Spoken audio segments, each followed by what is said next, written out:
오늘은 한 여성이 기막힌 이야기를 들려드리겠습니다. 평생 아들만을 편애하며 딸을 차별했던 여성은 현재 지하철 역사에서 절뚝이는 다리로 껌을 팔며 하루하루를 버티고 있습니다. 도대체 이 여성에게는 무슨 일이 일어났던 걸까요? 이야기는 10년 전 유난히 하늘이 맑았던 가을의 어느 날부터 시작됩니다. 당시 62세였던 박미자 할머니는 첫째 딸 수진과 둘째 아들 영복을 두고 계셨는데요. 그날은 박미자 할머니 남편이 중요한 발표를 하는 날이었습니다. 자, 오늘 너희들에게 할 말이 있다. 가족들이 거실에 모였습니다. 내가 이제 나이도 들었고 건강도 좋지 않으니까 미리 유산 분할에 대해 얘기해 두려고 한다. 딸 수진과 아들 영복이 아버지를 바라봤습니다. 우리 집 재산은 모두 영복이가 물려받는 게 맞다. 영복이가 장손이니까 아버지, 그럼 저는 어떻게 되는 거예요? 넌 어차피 시집가면 남의 집 식구잖아. 영복이가 우리 집안대를 이어갈 거니까. 박미자는 남편 옆에서 아무 말 없이 듣고만 있었습니다. 사실 속으로는 딸에게 미안한 마음이 있었지만 남편 앞에서 반대 의견을 말할 수는 없었거든요. 그럼 제가 그동안 집에 보탠 생활비는 뭐가 되는 거예요? 그건 내가 이 집에서 살았던 숙식비라고 생각해라. 딸의 상처받은 표정을 아랑곳하지 않는 아버지였습니다. 박미자는 그런 남편과 딸의 모습을 보며 마음이 복잡했지만 끝내 한마디도 하지 못했어요. 알겠습니다. 그럼 저는 제 갈 길을 가겠어요. 이후 10년 뒤 72세가 된 박미자 할머니는 지하철 2호선 신림역 지하 통로에서 절뚝이는 다리로 껌을 팔고 있습니다. 껌 사세요. 1,000원에 2개씩이에요. 하루 종일 서서 껌을 팔아도 버리는 고작 몇천 원뿐입니다. 과연 박미자 할머니와 이 가족들 사이에는 무슨 일이 있었을까요? 지금부터 더 자세한 이야기를 들려드리겠습니다. 박미자 할머니의 차별은 사실 아이들이 어릴 때부터 시작되었습니다. 첫째 딸 수진이가 초등학교 3학년이었을 때의 일입니다. 수진이와 영복이가 함께 놀다가 화분을 깨트린 사건이 있었어요. 수진아, 너 뭐 하는 거야? 엄마, 저 혼자 한 게 아니에요. 영복이도 같이. 변명하지 마. 누나가 동생을 못 봐서 이런 일이 생기는 거야. 반면 영복이에게는 말투가 완전히 달랐습니다. 영보가 괜찮아? 다치지 않았어? 똑같은 실수를 했는데도 수진이만 혼나고 영복이는 오히려 걱정을 받았어요. 이런 일은 하루가 멀다 하고 벌어졌습니다. 명절 때면 더욱 심했어요. 추석 준비를 할 때였습니다. 수진아, 어서 송편 빚는 거 도와줘. 네, 엄마. 엄마, 저도 도와줄까요? 너는 남자애가 부엌일 하면 안 돼. 밖에 나가서 놀아. 네. 수진이는 명절 때마다 부엌에서 어른들 일을 도와야 했지만 영복이는 친구들과 자유롭게 놀 수 있었어요. 중학교에 올라가서도 차별은 계속되었습니다. 둘 다 성적이 비슷했는데도 박미자의 반응은 완전히 달랐어요. 수진이가 시험에서 80점을 받아온 날이었습니다. 겨우 80점 공부를 이렇게 해서 어떻게 하려고 그래? 같은 날 영복이도 80점을 받아왔어요. 우리 영복이 잘했네. 다음엔 더 잘할 수 있을 거야. 수진이는 속으로 생각했습니다. 똑같은 점수인데 왜 나만 혼나지? 하지만 어린 나이에 어머니께 반항할 수는 없었어요. 고등학교 때는 더욱 심각했습니다. 수진이가 대학 진학을 위해 공부하고 있을 때였어요. 엄마, 저도 대학 가고 싶어요. 여자가 대학까지 가서 뭐 하려고? 시집이나 잘 가면 되는 거야. 하지만 영복이에게는 다른 말을 했어요. 영보가 너는 꼭 좋은 대학 가야 한다. 우리 집안의 기둥이 될 거잖아. 결국 영복이만 대학에 진학할 수 있었고 수진이는 고등학교 졸업 후 바로 취업을 해야 했습니다. 집안 대소사에서도 차별은 계속되었어요. 수진이가 첫 월급을 받아온 날이었습니다. 엄마, 이거 생활비로 쓰세요. 그래, 그런데 너는 이제 어른이니까 내 방 청소는 내가 알아서 하고 빨래도 내가 해. 하지만 영복이는 대학생이 되어서도 모든 것을 어머니가 챙겨주었어요. 영보가 옷 갈아입은 건 여기 엄마가 빨아줄게. 네, 엄마. 수진이는 직장을 다니면서도 집안일을 도맡아 해야 했고 영복이는 공부한다는 핑계로 아무것도 하지 않았어요. 친척들이 모인 자리에서도 박미자의 편애는 노골적이었습니다. 미자야, 수진이 참 잘 컸네. 딸애야 뭐 남의 집 사람 될 건데 영복이를 봐야 자식 키운 보람이 있어요. 수진이는 그런 말을 들을 때마다 가슴이 아팠어요. 내가 뭘 잘못했다고 이렇게 차별받아야 하지? 하지만 그때는 이런 게 당연한 거라고 생각하는 시대였어요. 아들이 가문을 잇는다. 딸은 시집가면 남이 집사람이다라는 고정관념이 강했거든요. 박미자도 그런 환경에서 자랐고 그것이 옳다고 믿었어요. 하지만 수진이의 마음속에는 서운함과 원망이 쌓여가고 있었습니다. 성인이 된 후에도 차별은 계속되었습니다. 수진이는 회사에 다니며 매달 생활비를 보탰고 영복이는 대학 졸업 후에도 취업을 하지 않고 집에서 놀고 있었어요. 어느 날 저녁 식사 시간에 이런 일이 있었습니다. 수진아, 이번 달 생활비 좀 더 보탤 수 있어? 엄마, 저도 제 용돈이 있어야 하는데. 용돈이 뭐가 필요해? 집에서 먹고 자는데. 엄마, 저 친구들이랑 여행 가는데 용돈 좀 주세요. 그래, 얼마나 필요해? 50만 원 정도요. 알겠다. 수진이는 어이가 없었어요. 나는 5만 원 용돈도 아까워하면서 영복이는 50만 원을 그냥 줘. 하지만 항상 그랬듯이 참고 넘겼습니다. 그러던 중 수진이에게 좋은 남자가 나타났어요. 같은 회사에 다니는 최정호라는 남자였습니다. 수진이와 정호는 2년간 연애를 했고 드디어 결혼을 결심하게 되었어요. 엄마, 저 결혼하려고 해요. 누구랑? 회사 동료인데 정말 좋은 사람이에요. 그래, 집안은 어떤데? 아버지는 중소기업 사장이시고 어머니는 약사세요. 그럼 혼수는 어떻게 준비할 거야? 엄마, 안 도와주시려고요? 우리 집 형편이 어떤지 너도 알잖아. 영복이 결혼할 때 써야 할 돈도 있고. 수진이는 실망스러웠어요. 그럼 제가 알아서 준비할게요. 그래, 그게 낫겠다. 반면 영복이가 여자친구를 소개했을 때는 반응이 달랐어요. 엄마, 제 여자친구 소개해 드릴게요. 그래, 어서 데려와. 영복이의 여자친구는 평범한 가정의 딸이었지만 박미자는 매우 환영했어요. 우리 며느리가 될 사람이구나. 예쁘네. 안녕하세요. 이순이라고 합니다.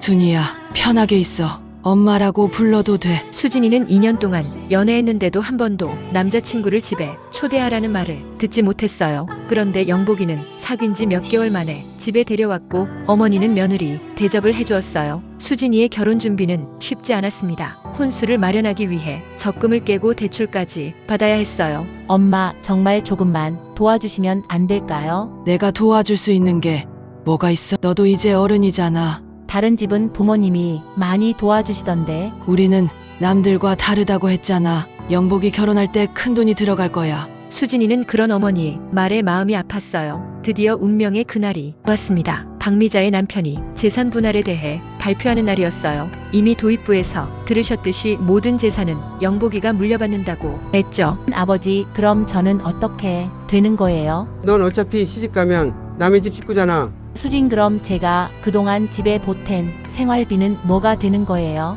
그건 내가 이 집에서 살았던 숙식비라고 생각해라. 그 순간 수진이는 완전히 절망했어요. 나는 도대체 이 집에서 뭐지? 그냥 돈 내는 하숙생이었나? 박미자는 남편 옆에서 아무 말도 하지 않았어요. 속으로는 딸이 안쓰러웠지만 남편 앞에서 반대할 수는 없었거든요. 수진이가 서운하겠지만 어쩔 수 없어. 이게 우리 가문의 전통이야. 수진이는 그날 밤 방에서 혼자 울었어요. 평생 이렇게 차별받으며 살아야 하나? 결혼 준비를 하면서도 마음은 복잡했어요. 새로운 가정을 꾸리는 기쁨보다는 가족에 대한 서운함이 더 컸거든요. 결혼식을 일주일 앞두고 예상치 못한 일이 벌어졌습니다. 수진이가 마지막 결혼 준비를 하고 있을 때 박미자가 조용히 다가왔어요. 수진아, 잠깐 이리 와.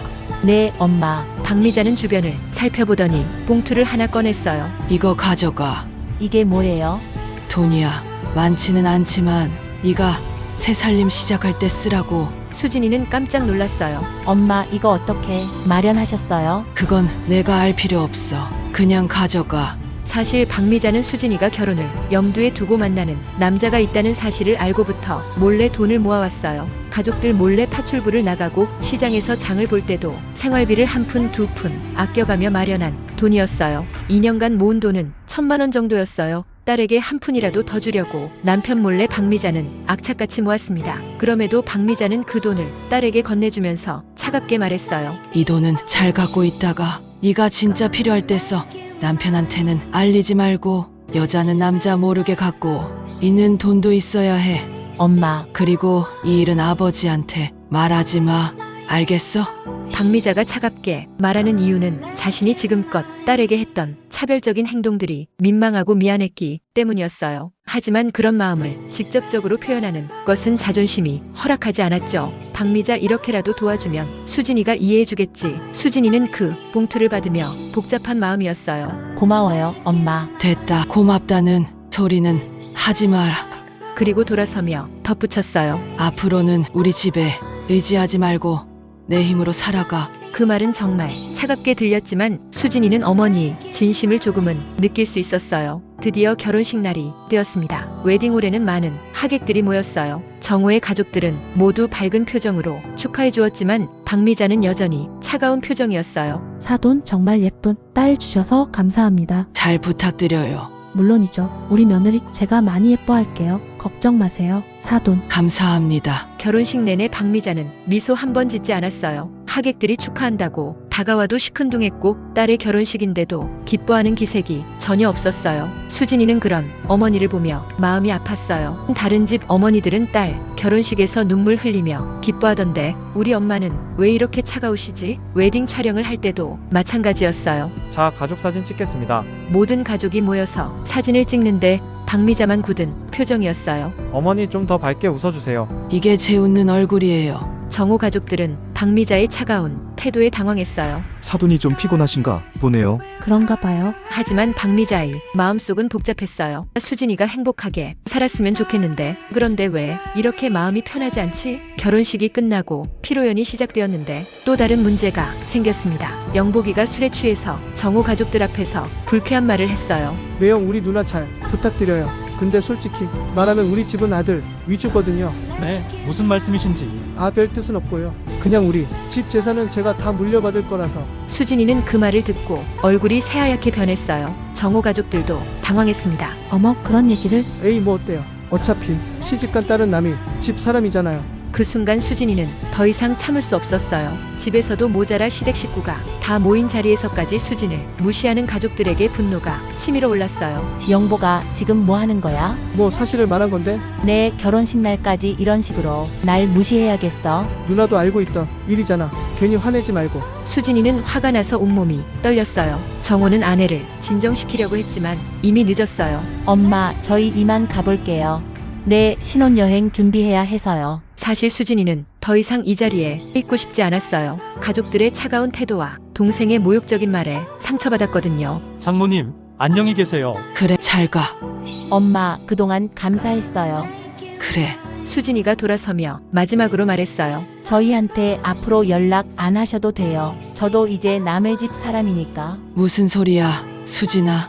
아니에요. 영복이 말이 맞아요. 이제 정말 남이죠. 수진이는 눈물을 흘리며 정우와 함께 웨딩홀을 떠났어요. 그날 이후로 수진이는 정말로 친정과 연락을 끊었습니다. 전화도 하지 않았고 명절에도 오지 않았어요. 박미자는 처음에는 수진이가 며칠 지나면 연락할 거라고 생각했어요. 화가 나서 그러는 거겠지. 곧 전화 올 거야. 하지만 한 달이 지나도 두 달이 지나도 수진이에게서는 아무 연락이 없었어요. 박미자도 자존심 때문에 먼저 연락하지 않았어요. 내가 왜 먼저 연락해야 해? 결혼식 날 그렇게 나간 건 수진이잖아. 이렇게 모녀는 완전히 절연 상태가 되었습니다. 수진이와 절연한 지 5년이 지났을 때 박미자의 남편이 갑작스럽게 세상을 떠났습니다. 오랫동안 앓던 당뇨, 합병증이 악화되어 병원에 입원했다가 결국 돌아가시게 된 거예요. 장례식 준비를 하면서 영복이는 고민에 빠졌습니다. 엄마 누나한테 연락해야 하나요? 뭐하러? 그래도 아버지 장례식인데. 그 애는 이미 남의 집 사람이라고 했잖아. 연락하지 마. 하지만 영복이는 부고를 전해야 한다고 생각했어요. 직접 수진이에게는 연락하지 않고 수진이의 남편 정호에게만 연락했습니다. 형님 저 영복입니다.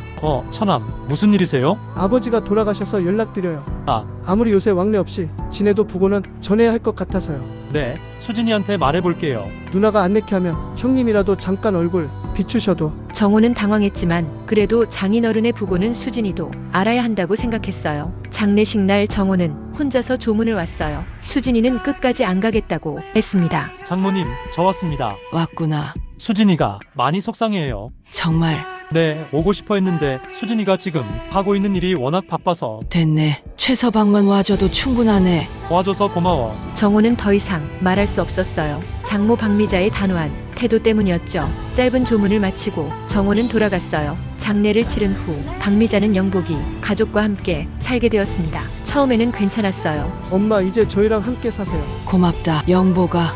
어머니 편하게 계세요. 그래, 하지만 시간이 지나면서 분위기가 달라지기 시작했어요. 영복이는 아버지가 물려준 재산으로 작은 사업을 시작했는데 잘 되지 않았어요. 이런 젠장 왜 이렇게 안 되는 거야? 여보 진정해. 다른 방법을 찾아보자. 무슨 방법이 있어? 돈만 계속 깨지고. 영보가 너무 스트레스 받지 마. 엄마가 도와줄 수 있는 게 있으면 엄마는 가만히 계세요. 이건 제가 알아서 할 일이에요. 사업이 계속 적자를 내면서 영복이의 성격도 변하기 시작했어요. 예전에는 어머니에게 다정했는데 점점 짜증을 내기 시작했어요. 어느 날 저녁 식사 자리에서였습니다. 영보가 밥 많이 먹어. 제가 해요. 나이가 몇인데 애 취급이세요? 아니, 엄마는 그냥 잘 먹고 기운 냈으면 좋겠어서. 됐어요. 그냥 식사나 하세요. 순이도 처음에는 시어머니를 잘 모셨지만 남편이 사업이 어려워지면서 태도가 달라졌어요. 어머니 혹시 돈 있으세요? 내가 무슨 돈 있어? 아버지가 어머니 몰래 숨겨놓은 돈이 있을 수도 있잖아요. 그런 건 없다. 모든 재산은 영복이가 다 물려받았어.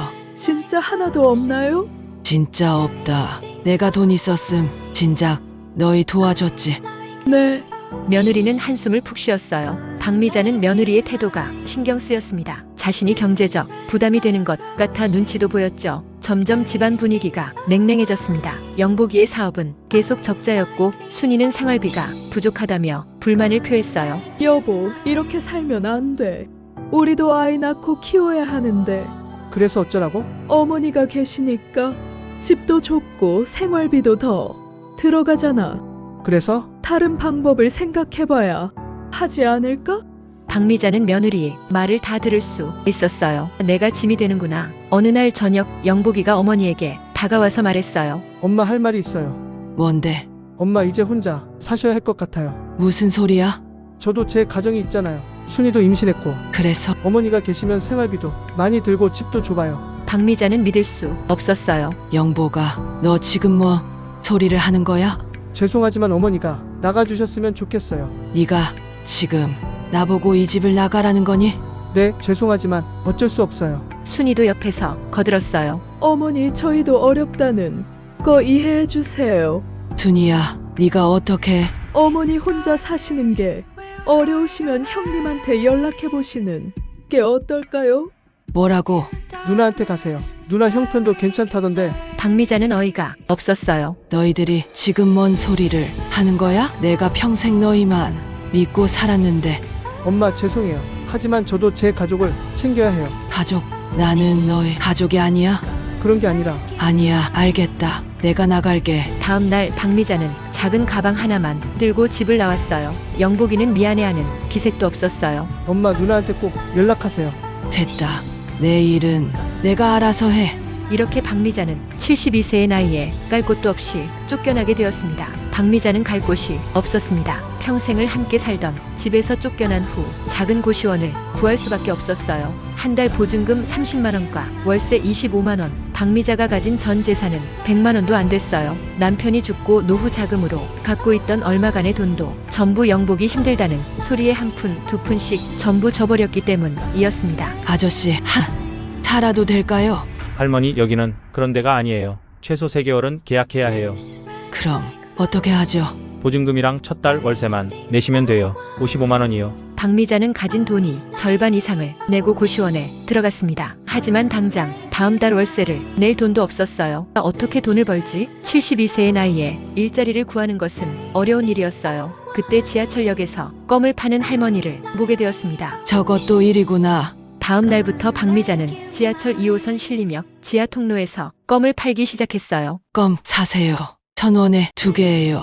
하지만 쉽지 않았습니다. 하루 종일 서 있어도 팔리는 껌은 몇 개 되지 않았어요. 할머니 죄송해요. 괜찮아요.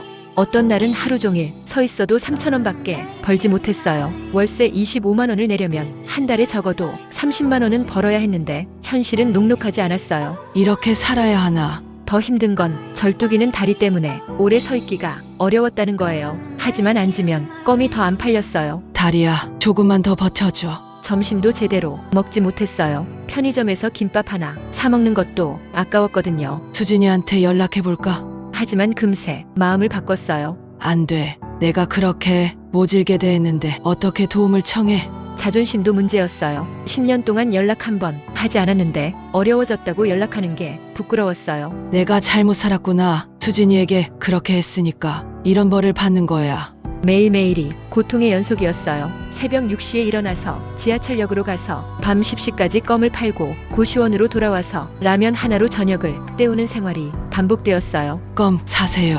맛있는 껌이에요. 어떤 날은 비가 와서 아예 나갈 수도 없었어요. 그런 날은 수입이 전혀 없었죠. 이런 날이 계속되면 월세도 못 내겠구나. 한 달 후 결국 그 일이 벌어졌습니다. 할머니 월세가 밀렸는데요. 죄송해요. 조금만 기다려 주시면 이런저런 사정 다 못 봐줘요. 당장 내시든지 나가시든지 하세요. 일주일만 더 주세요. 안 돼요. 결국 박미자는 고시원에서도 쫓겨났어요. 이제 진짜 깔 곳이 없었습니다. 어디서 잘까? 그날부터 박미자는 지하철 역사에서 밤을 보내기 시작했어요. 껌을 팔다가 막차가 끊어지면 구석진 곳에서 잠시 눈을 붙이고 첫 차가 시작되면 다시 껌을 파는 생활이 시작된 거예요. 내가 이렇게 비참하게 살 줄 몰랐는데. 할머니, 여기서 주무시면 안 돼요. 죄송해요. 조금만. 다른 곳으로 가세요. 쫓겨나고 또 쫓겨나고 박미자는 정말 처절한 나날을 보내고 있었어요. 그렇게 6개월이 지났을 때였습니다. 평소와 같이 박미자가 지하철 통로에서 껌을 팔고 있을 때 익숙한 목소리가 들려왔어요. 장모님 맞으시죠? 박미자는 깜짝 놀라 고개를 들었어요. 10년 만에 보는 사위 정호의 모습이었어요. 최서방. 장모님, 정말 장모님이시네요. 정호는 박미자의 초라한 모습을 보고 충격을 받았어요. 10년 전 기억 속에 장모님과는 너무 달랐거든요. 장모님, 왜 이런 곳에서 이런 일을 하고 계세요? 그냥 살려고. 장모님, 처남은 뭐 하고 있어요? 그 애 사정도 어려워서. 정호는 박미자의 말을 듣고 대충 상황을 짐작할 수 있었어요. 어머니, 수진이가 얼마나 어머니를 그리워하는지 아세요? 수진이가 네, 매일같이 어머니를 그리워해요. 연락 없이 산 10년 동안 얼마나 쓸쓸해하는지. 박미자는 그 말을 듣고 눈물이 났어요. 정말 어머니, 지금 당장 집으로 가시죠. 안 돼. 나는 수진이한테 그렇게 차갑게 했는데. 어머니, 수진이는 그런 거 신경 안 써요. 어머니 보면 정말 좋아할 거예요. 하지만 박미자는 선뜻 따라갈 수 없었어요. 나는 이미 수진이에게 상처를 많이 줬어. 이제 와서 어떻게? 어머니, 가족 사이에 무슨 그런 걸 따져요? 정호는 박미자를 설득하기 시작했어요. 어머니, 수진이가 지금 어떻게 살고 있는지 아세요? 잘 살고 있겠지. 네, 정말 잘 살고 있어요. 그런데 어머니가 없어서 늘 허전해해요. 어머니, 제발 저랑 같이 가주세요. 수진이가 얼마나 어머니를 그리워하는데요. 박미자는 한참을 고민했어요. 정말 가도 될까? 어머니, 여기서 이런 고생하시면 안 돼요. 가족이 버젓이 있는데. 드디어 박미자가 마음을 정했어요. 그럼 잠깐만 얼굴 보고 올까? 네, 어서 가시죠. 정호는 박미자의 손을 잡고 지하철역을 나왔어요. 사위의 차를 타고 가는 길에 박미자는 주변 풍경을 살펴봤어요. 점점 고급 주택가로 들어가고 있었어요. 최서방, 여기가 어디야? 저희 집이에요. 여기가. 정호는 웃으며 말했어요. 어머니, 수진이가 하는 사업이 제법 규모가 커요. 택시가 멈춘 곳은 대형 단독주택 앞이었어요. 박미자는 믿을 수 없었어요. 여기가 정말 너희들 집이야? 네, 들어가세요. 집에 들어가자 더욱 놀라운 광경이 펼쳐졌어요. 넓은 거실과 고급스러운 인테리어 그리고 커다란 정원까지. 이게 다 무슨. 네, 수진이가 꽤 성공했어요. 그때 집안에서 익숙한 목소리가 들려왔어요. 여보, 누가 왔어요? 박미자는 심장이 뛰기 시작했어요. 10년 만에 듣는 딸의 목소리였어요. 수진아, 나와봐. 수진이 거실로 나왔을 때 박미자와 눈이 마주쳤어요. 엄마? 수진아. 수진이는 어머니의 초라한 모습을 보고 눈물을 흘렸어요. 엄마, 왜 이렇게 말랐어요? 수진아, 미안해. 엄마, 이게 무슨 일이에요? 수진이는 어머니를 껴안았어요. 박미자도 눈물을 흘리며 딸을 껴안았어요. 엄마, 어떻게 이렇게 될 때까지. 수진아, 엄마가 잘못했어. 어머니를 지하철에서 만났어요. 지하철에서? 어머니가 껌을 팔고 계셨어요. 수진이는 충격을 받았어요. 엄마, 왜 연락 안 하셨어요? 내가 어떻게 너한테 그렇게 했는데. 엄마, 그런 건 중요하지 않아요. 수진이는 어머니를 소파에 앉혔어요. 엄마, 배고프시죠? 뭐 해드릴까요? 괜찮아, 수진아. 안 괜찮아요. 엄마가 이렇게 말랐는데. 박미자는 수진이의 집을 둘러보며 놀라지 않을 수 없었어요. 수진아, 여기가 정말 너희 집이니? 네, 엄마. 사업이 잘 되어서요. 무슨 사업을 해? 인테리어 회사를 운영해요. 직원이 10명 정도 돼요. 박미자는 믿을 수 없었어요. 우리 딸이 이렇게 성공했다니 제대로 보태준 것도 없는데. 저녁을 함께 먹으면서 수진이는 자신의 이야기를 들려주기 시작했어요. 엄마, 제가 어떻게 사업을 시작했는지 아세요? 어떻게? 엄마가 결혼할 때 주신 그 돈으로요. 박미자는 깜짝 놀랐어요. 그 돈으로? 네, 기억하세요. 엄마가 봉투에 넣어서 주신 1,000만 원. 박미자는 그때를 생각해냈어요. 남편 몰래 2년 동안 모았던 그 돈을 말이에요. 응, 기억하지. 그 돈이 제 사업의 시작이었어요. 수진이는 차근차근 설명하기 시작했어요. 결혼 초기에 최서방이 다니던 회사가 어려워졌어요. 그때 정말 힘들었죠. 최서방이 퇴사를 하고 한동안 일자리를 못 구했어요. 그랬구나. 그때 제가 작은 인테리어 일을 시작했어요. 엄마가 주신 그 돈을 종잣돈으로 해서요. 박미자는 가슴이 뭉클했어요. 처음에는 정말 작은 일부터 시작했어요. 원룸 도배하는 일, 벽지 바르는 일. 수진이가 정말 열심히 했어요. 그런데 일이 점점 늘어났어요. 손님들이 제 일을 마음에 들어 하셔서 다른 분들께도 소개해 주시고. 그래서 이렇게 큰 회사가 된 거야? 네, 5년 전부터 본격적으로 커지기 시작했어요. 박미자는 눈물이 났어요. 정말 장하구나. 부모가 제대로 보태준 것도 없는데. 엄마 알아요. 뭘 알아? 엄마가 결혼식 때 저한테 주신 그 돈, 아버지 몰래 얼마나 고생하면서 그 돈을 모았는지 다 알아요. 박미자는 놀랐어요. 네가 어떻게... 제가 그이와 연애를 시작할 무렵부터 엄마가 유독 살림을 알뜰히 사셨던 거, 시장에서는 계산할 때마다 상인들이랑 신랑이 하시고 파출부도 나가셨던 거, 그렇게 모으셨던 거 늦게서야 알게 됐어요. 수진아, 그땐 엄마가 그렇게 모으신 돈을 저를 주실 거라고는 생각도 못했는데 당연히 영복이 거라 생각했어요. 그날 그 봉투를 받고 저 정말 많이 울었어요. 수진이 흐느끼며 말했어요. 박미자는 그때의 기억이 되살아났어요. 정말 그때가 생각나네. 엄마, 그 돈이 없었으면 저는 사업을 시작할 수도 없었어요. 장모님 덕분에 저희가 이렇게 잘 살게 된 거예요. 그런데 왜 연락을 안 했어? 영복이가 제 결혼식에서 절 그렇게 무시하는데 아무도 말리지도 뭐라 하지도 않는 게 너무 서러웠어요. 그래도 저도 자존심이 있었어요. 가족들이 저를 그렇게 차갑게 대했는데. 박미자는 자신의 잘못을 깨달았어요. 정말 잘못했다. 상처 줘서 미안해. 엄마, 저 이제는 괜찮아요. 이렇게 무사하신 게 중요해요. 며칠 후 박미자는 수진이의 집에서 편안하게 지내고 있었어요. 하지만 여전히 절뚝이는 다리 때문에 걷기가 불편했어요. 엄마, 다리는 언제부터 그렇게 되셨어요? 오래됐어. 병원에 가보셨어요? 나이 들어서 그런 거야. 하지만 수진이는 어머니의 다리가 왜 이렇게 됐는지 알고 있었어요. 엄마, 제가 6살 때 교통사고 날 뻔했던 거 기억하세요? 박미자는 깜짝 놀랐어요. 그걸 어떻게... 사실 저 다 기억해요. 그날의 일이 박미자의 기억 속에 되살아났어요. 수진이가 6살이었을 때 길을 건너다가 트럭이 달려오는 순간이었어요. 그때 맞은편에서 갓난쟁이 영복이를 안고 서 있던 박미자는 수진이가 위험하다는 것을 보자마자 영복이를 바닥에 내려놓고 수진이를 구하러 뛰어들었어요. 엄마가 저를 구하려다가 다리를 다치신 거죠? 수진아, 너... 그때 저는 어렸지만 다 봤어요. 엄마가 저 구하려다가 다치신 거. 박미자는 눈물을 흘렸어요. 네가 그걸 기억하는구나. 다 기억해요, 엄마. 그런데 왜 그동안 말을 안 했어? 엄마가 절 사랑하신다는 걸 알고 있었어요. 하지만 상처받기 싫어서 먼저 말하지 못했어요. 수진아, 엄마가 정말 미안해. 엄마, 사실 저도 계속 엄마 생각했어요. 정말... 네, 매일같이 엄마가 보고 싶었어요. 특히 사업이 잘 될 때마다 엄마께 자랑하고 싶었어요. 박미자는 더욱 눈물을 흘렸어요. 내가 얼마나 바보같이 살았는지. 엄마, 이제 다 괜찮아요. 저희 같이 살아요. 정말... 네, 저 얼마나 외로웠는지 몰라요. 이제 엄마가 옆에 계시니까 정말 좋아요. 정호도 옆에서 말했어요. 장모님, 저도 장모님이 계셔서 좋아요. 수진이가 요새 웃는 일이 많아졌어요. 고마워, 최서방. 장모님, 가족끼리 뭘 고맙다고 하세요. 박미자는 정호를 다시 보게 되었어요. 10년 전 결혼식 때, 5년 전 남편 장례식 때 매번 차갑게 대했던 사위가 이렇게 따뜻하게 받아들여 주고 있었어요. 최서방, 내가 예전에 그렇게 차갑게 했는데... 장모님, 저 그런 거 신경 안 써요.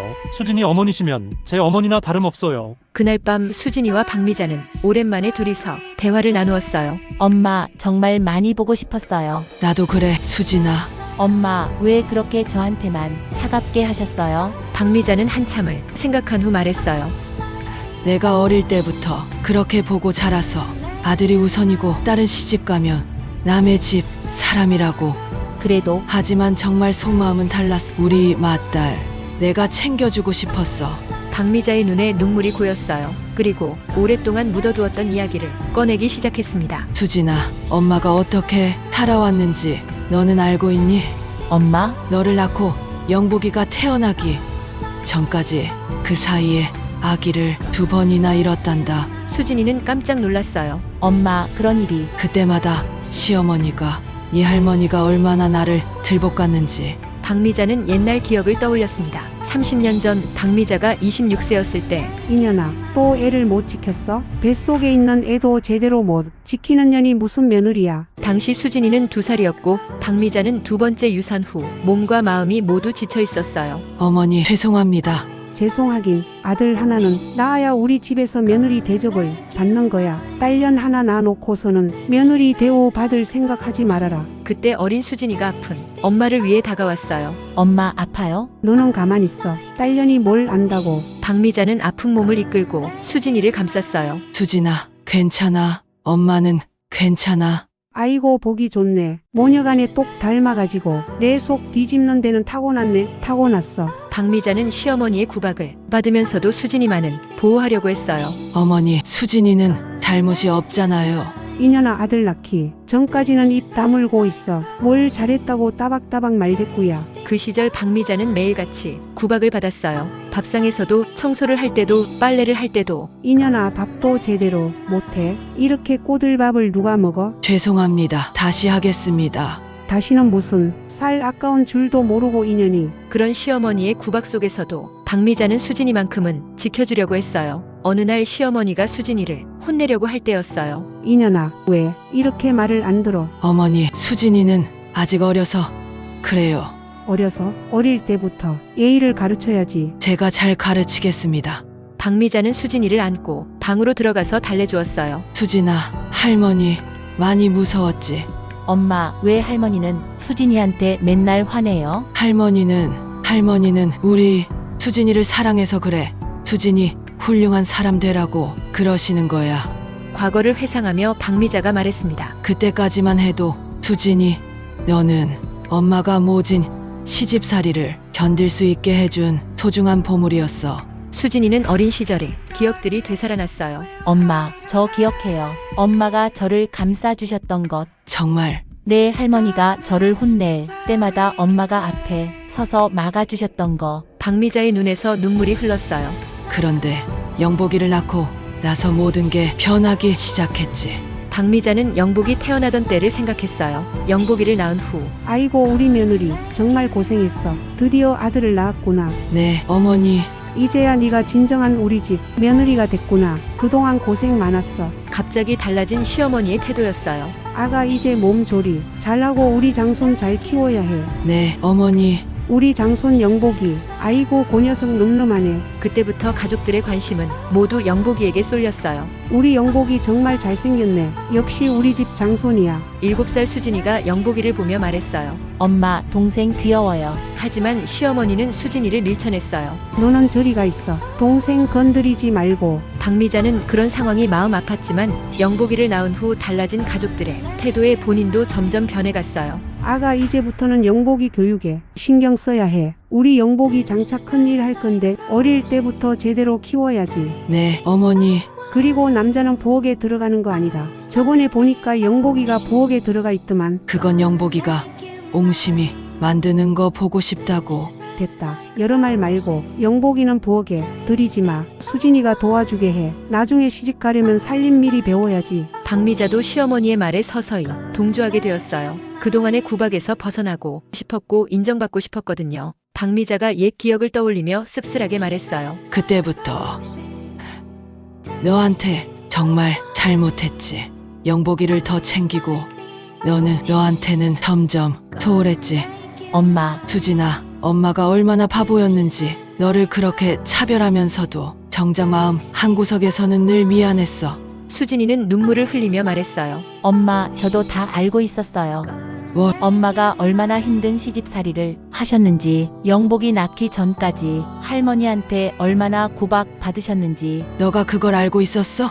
네, 어렸지만 다 봤어요. 엄마가 울고 계신 것도, 할머니가 엄마한테 소리 지르시는 것도. 박미자는 놀랐어요. 그걸 어떻게 다. 그래서 더 서러웠어요. 집 안에서 엄마나 유일한 내 편이었는데 영복이가 태어나면서부터는 유일한 내 편을 잃은 것 같았죠. 수진아, 하지만 엄마를 이해했어요. 엄마도 살아남으려고 그러신 거잖아요. 시댁에서 인정받으려고. 박미자는 더욱 울었어요. 수진아, 엄마가 정말 잘못했어. 엄마 이제 괜찮아요. 아니야, 내가 너무 바보같이 살았어. 영복이만 챙기고. 수진이 고개를 저으며 박미자의 눈물을 닦아주고 말했습니다. 엄마, 영복이는 어떻게 지내요? 박미자가 이야기 내내 울어서 화제를 전환하려고 영복이 얘기를 꺼냈죠. 박미자의 표정이 어두워졌어요. 그 애는 지금 많이 어려워하고 있어. 네? 사업을 잘못해서 빚만 늘어가고 있어. 준이하고도 사이가 안 좋고. 그래서 엄마를 내보낸 거군요. 그래, 그랬어. 엄마, 영복이가 엄마를 어떻게 대했는지 그이한테 다 들었어요. 최서방이 얘기했구나. 박미자가 수진의 집에 온 이후 정호가 지하철에서 껌까지 팔게 된 박미자의 처지에 대해 자세한 경위를 물어서 자초지종을 얘기해줬었습니다. 수진이가 걱정할까봐 정호에게만 얘기했었죠. 엄마, 이제 영복이 걱정 그만하세요. 엄마는 저희가 모실 거예요. 하지만 너무 미안해서. 엄마, 괜찮아요. 두 사람은 서로를 껴안고 오랫동안 울었어요. 10년 동안 쌓인 서운함과 그리움이 서서히 풀어지고 있었어요. 수진아, 앞으로는 엄마가 잘할게. 엄마, 곁에만 계셔주세요. 저도 잘할게요. 정말 미안하다. 그리고 고맙다. 그런 말 마세요. 고마워, 수진아. 엄마, 이제 행복하세요. 그래, 이제 정말 행복해. 한편 박미자를 쫓아낸 영복이는 어떻게 지내고 있을까요? 영복이의 사업은 계속 악화되었어요. 아버지가 물려준 재산을 모두 날리고 나서 빚까지 지게 되었습니다. 여보, 이제 정말 안 되겠어요. 조금만 더 기다려봐. 뭘 더 기다려요? 집까지 경매로 넘어간다는데? 영복이가 살던 집마저 은행에 넘어가게 된 거예요. 그럼 어떻게 하라고? 저는 친정에 가 있을 거예요. 순이야, 잠깐만. 애를 생각해야죠. 이렇게 살 수는 없어요. 결국 순이는 아이를 데리고 친정으로 가버렸어요. 영복이는 혼자 남게 되었습니다. 혼자가 되고서야 영복이는 어머니 생각이 났어요. 엄마는 잘 지내고 계시나? 하지만 소식을 알 수 없었어요. 박미자가 영복의 연락을 아무것도 받지 않았거든요. 누나한테 연락해볼까? 10년 전 결혼식 이후로 수진이와 연락이 끊어진 상태였지만 다른 방법이 없었어요. 영복이는 수진이 회사를 찾아갔어요. 5년 전 아버지 장례식 때 매형한테 받았던 명함을 겨우 찾았어요. 명함에 있는 상호를 인터넷으로 검색해보니 수진이가 큰 인테리어 회사의 사장이라는 사실을 알게 되었어요. 누나가 사장이라고? 영복이는 믿을 수 없었어요. 자신이 그렇게 무시했던 누나가 성공한 사업가가 되어 있었던 거예요. 회사 앞에서 한참을 망설이다가 들어갔어요. 안녕하세요. 무슨 일로 오셨나요? 저 사장님과 가족인데요. 성함이 어떻게 되세요? 김영복입니다. 잠시만 기다리세요. 직원이 수진이에게 연락했어요. 사장님 김영복이라는 분이 찾아오셨는데요. 아, 네, 올려보내주세요. 영복이는 수진이 사장실로 올라갔어요. 사장실의 규모와 인테리어에 놀랐어요. 영복아, 웬일이야? 누나, 앉아. 무슨 일이야? 영복이는 초라한 자신의 모습이 부끄러웠어요. 누나 엄마가 어디 계신지 알아? 왜? 그냥 안부가 궁금해서. 이제 와서? 영복이는 할 말이 없었어요. 영복아, 엄마를 왜 집에서 내보냈어? 그게 엄마가 얼마나 힘드셨는지 알아? 누나 그때 나도 어려웠어. 어려우면 가족끼리 같이 버텨야지. 왜 엄마를 내보내? 영복이는 대답할 수 없었어요. 수지는 더 이상 참을 수가 없어 폭발했어요. 엄마가 갈 곳이 없어서 지하철에서 노숙하며 껌을 팔고 계셨어. 영복이 깜짝 놀랐어요. 그 정도로 비참하게 지내고 계실 거란 생각은 하지 못했거든요. 엄마가 누나한테 아무 연락도 안 했어? 그래, 10년간 연락 끊고 살던 딸한테 연락하시기 싫으셨대. 면목 없다고. 영복은 할 말을 잃었어요. 무려 6개월을 넘게 그렇게 바깥 생활을 하고 계셨다고. 네가 어떻게 그러니? 영복은 고개를 푹 숙였어요. 차별을 받아도 내가 받았고 서운한 것도 내가 더 많아. 네가 내 결혼식 날 말했듯이 우리 집안은 아들이 최고였잖아. 뭐든 항상 네가 우선이었던 엄마한테 네가 다른 사람도 아니고 네가 어떻게 그럴 수가 있어? 영복은 너무 부끄러워 그 자리에서 사라지고 싶었습니다. 간신히 진정한 수지는 말했습니다. 엄마는 지금 내가 모시고 있어. 정말? 응, 그리고 앞으로도 계속 내가 모실 거야. 누나 나도. 너는 네 갈 길 가. 엄마는 내가 모실 테니. 누나. 엄마가 얼마나 상처 받으셨는지 알아? 평생을 아들이 최고라고 그렇게 사셨는데 영복이는 눈물을 흘렸어요. 누나 내가 잘못했어. 너무 늦었어. 누나 나도 정말 어려웠어. 순이도 떠나고. 그건 네가 자초한 일이야. 누나 도와줘 제발. 영복아, 나는 네가 엄마한테 한 짓을 용서할 수 없어. 영복이는 더 이상 할 말이 없었어요. 이제 그만 가. 그리고 엄마한테도 절대 연락하지 마. 누나. 가. 영복이는 고개를 숙이고 나갔어요. 며칠 후 영복이는 친구들에게서도 외면받았어요. 빌린 돈을 갚지 못해서 신용불량자가 되었고 아는 사람들도 피하기 시작했어요. 영보가 미안한데 당분간 연락하지 마. 왜? 너 때문에 나까지 피해보고 싶지 않아. 영복이는 완전히 혼자가 되었어요. 결국 작은 원룸으로 이사해야 했고 일용직 일을 하며 근근히 살아가게 되었습니다. 내가 왜 이렇게 됐지? 하지만 이미 늦었어요. 어디서부터 잘못된 건지 영복이는 끝내 알 수가 없었습니다. 어느 날 영복이는 우연히 수진이의 회사 앞을 지나가다가 박미자가 수진이와 함께 나오는 것을 봤어요. 엄마. 박미자는 건강해 보였고 밝은 표정이었어요. 수진이와 팔짱을 끼고 걸어가는 모습이 행복해 보였어요. 영복이는 다가가고 싶었지만 발이 떨어지지 않았어요. 내가 무슨 자격으로? 그 순간 박미자가 영복이를 봤어요. 잠깐 눈이 마주쳤지만 박미자는 모른 척하고 지나갔어요. 영복이는 그 자리에 서서 어머니의 뒷모습을 바라봤어요. 엄마 미안해요. 하지만 이미 돌이킬 수 없었어요. 영복이는 자신이 저지른 잘못의 대가를 평생 치러야 했습니다. 현재 박미자 할머니는 수진이의 집에서 편안하고 행복하게 지내고 있습니다. 매일 아침 수진이가 출근할 때 도시락을 싸주시고 저녁에는 함께 산책을 하며 그동안 못다한 이야기들을 나누고 있어요. 수진아, 오늘 회사는 어땠어?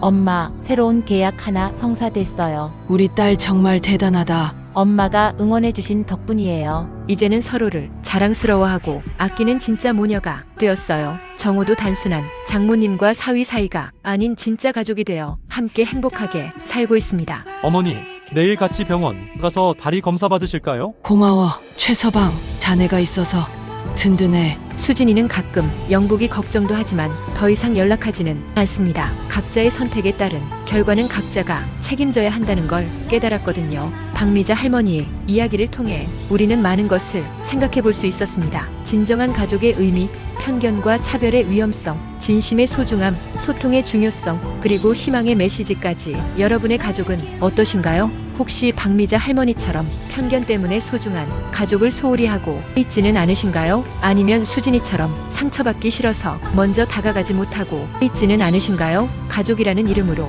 상처 주고 받는 것보다는 진심을 담아 서로를 아끼고 사랑하는 그런 관계가 되시길 바랍니다. 오늘 집에 가시면 가족들에게 따뜻한 말 한마디 건네보세요. 고마워, 사랑해, 미안해. 이런 간단한 말들이 가족 간의 관계를 완전히 바꿀 수도 있거든요. 박미자 할머니와 수진이처럼 늦었다고 생각할 때가 진짜 늦은 것은 아닙니다. 지금이라도 용기를 내어 가족에게 마음을 전해보세요. 오늘 영상이 여러분께 조금이나마 도움이 되셨다면 좋겠습니다. 구독과 좋아요, 알림 설정 부탁드리고 댓글로 여러분이 가족 이야기도 들려주세요. 다음에도 새로운 이야기로 찾아뵙겠습니다. 시청해주셔서 감사합니다.